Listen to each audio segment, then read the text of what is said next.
How do you reflect on the draw with Derby at the weekend? 3 times you were behind and 3 times you came back to equalise. Yeah,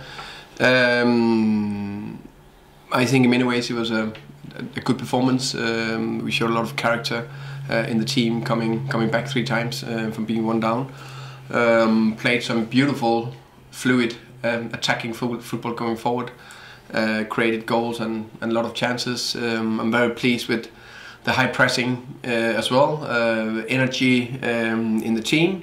So the disappointing part was that we conceded too many soft goals where we need to defend better, which we know is one of our areas that we need to improve to keep developing as a team, but also to get to the next level. How do you feel about the recent run of results? I mean, it's been quite a while now since you won. It's 5 matches without a victory. It's one of these leagues where it's very difficult not to have a few spells like this. But I think that the best teams, and they're probably in the top 6, have a very few spells of 5 games without a win, for example. We know on the day we can play with everybody and also outplay some of the best when we're up there. But it's about the consistency and the resilience in the team that give you enough results in longer spells. I was pleased with the 15 games where we had, I think, close to 30 points in 15 games, which is the average you want to have if you want to really compete for top 6. So we showed it not only over 5 games, or it was 15 games. That's a lot. But the next level is that we don't have a small dip like we had.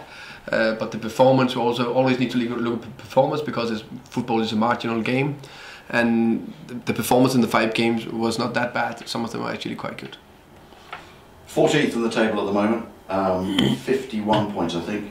The club has a good record over recent seasons of finishing in the top half of the table. Mm-hmm. Is that under threat this season, or does that remain the target? It's still, of course, it's still the target. I think the target is always to end as high as possible in the table every single year. And of course we're proud of that. We're a small club with a small budget in a big league, competing with some of the best. So we will do everything to prove everybody wrong again. And I think it's a quite, not sensation when we're ending up there, but it's very well done by the club, by everybody. So yes, definitely want to finish as high as possible and hopefully top 10. Is that still achievable? Top 10? Yeah, I think it's still achievable. Of course, that demands 6 games, 5 wins or something like that. But I think that can happen. Look, over the weekend there were a number of alleged incidents of players being subject to racist abuse.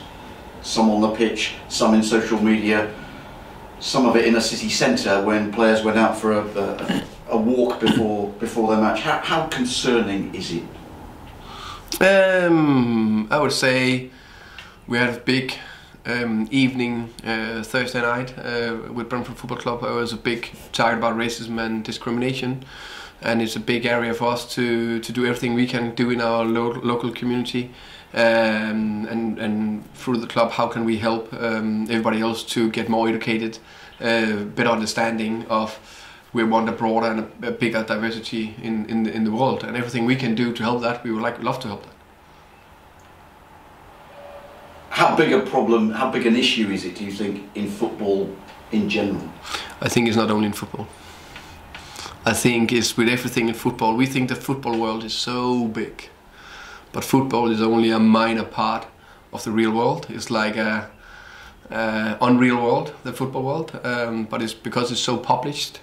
Every little incident that's happening is going to be blown very big.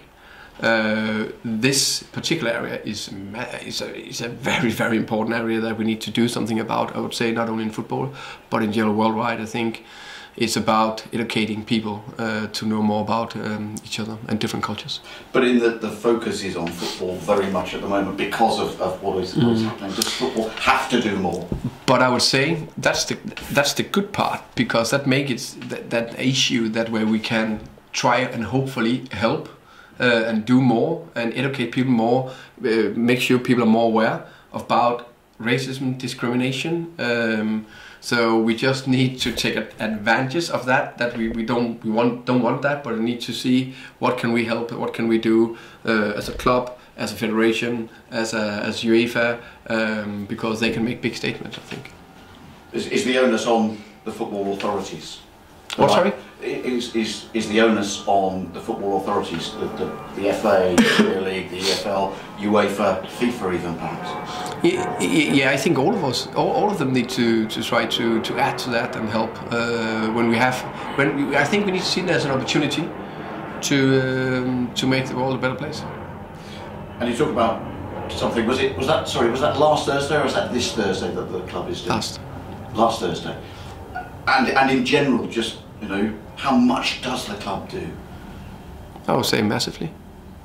Yeah, they do a lot about it. From my perspective, I haven't seen a club do that much work as we do. I would say, and I also think we are in a part of the world that has a big diversity. So I think it's even more important to put focus on it. Let's talk about you're playing against Ipswich. They won at the weekend. First win in 13, I think. First win in quite some time for them. What will that do for them, do you think, given their position at the bottom of the table? Yeah, they are in a massive relegation battle. We know that, they're fighting for their lives. And we know when people are fighting for their lives, it's very, very difficult to play against them. Maybe it's only one win in 13 or something like that, as you said. I see that I only lost 2 in 9. That means that is a team. You can see the result is like it's 1-1, 1-1, 1-1, and lost 1-2, winning 2-1, yeah, winning 2-1 against Bolton. So we know it's a team that they will give everything, and you know they need to do everything, even that it seems hopeless. They need to give the biggest go every single game, and we've seen it's not the first time in the history of football that a team that you said, everybody said no, they're done, they're over, you know, turned around and made a miracle. So they'll do everything they can to make that miracle on Wednesday. Continue. Sorry. Do you feel for Paul Lambert and the predicament that they're in? Yeah, I think it's I feel for the club, for the fans, for Paul Lambert, for the owners, because we know how football is, and it's very emotional, it's very tough to take, and when you are in a situation like this, it's extremely difficult. But it's football, and every year somebody needs to go down and somebody needs to promote. And given what happened at the weekend, is there a message that you would want to send to Brentford fans ahead of this match? In terms of backing the team? In terms of their behaviour, all-round behaviour. I think we have a crowd and fans that are backing us every single match, and they've done it throughout the season and the last pre-season I've been here in a very, very good way. So I hope they will do that again on Saturday. Oh, sorry, on Wednesday. But there was an incident, an alleged incident. Would you remind fans of how to behave and what is expected of Brentford fans? I would say it this way. I know that incident has been dealt with by the authorities, so we are pleased with that. Everybody know what we are standing for as a club. We wanna say no to racism and discrimination. So it's the same thing going forward. It's an important message. Thank you. You're welcome. Just very finally, ahead of Wednesday night, Rico Henry lasted an hour. Will he be fine for Wednesday? And what's the update on the squad? Hopefully, be fine for Wednesday. Should be, but let's see the next couple of days. Always when people come back from injuries, how do they react to that? But he looked fine, and he had a good impact on the game. So hopefully he can be ready and fit and play on Wednesday.